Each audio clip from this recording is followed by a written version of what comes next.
Hello hi అండి. Araku to Visakhapatnam journey చూడండి ఎట్లా ఉంది. చాలా కూల్గా చల్లటి వాతావరణం, మంచు కొండలు, పొగ మంచులతో నిండిపోయి హ్యాపీగా జర్నీ చేసుకోవచ్చు. చూడండి వాతావరణం ఎలా ఉంది.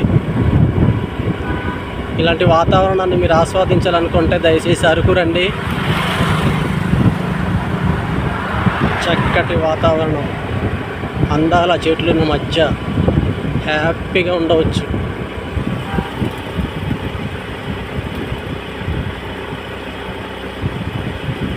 ఈ వీడియో నచ్చినట్లయితే లైక్ చేయండి, షేర్ చేయండి ప్లీజ్ ఫ్రెండ్స్.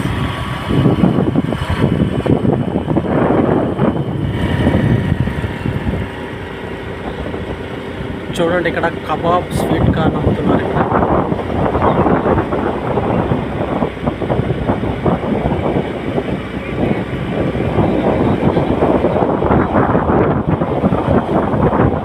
చూసారా, ఎవరైనా కబాబ్ తినాలనుకుంటే అరకు రండి.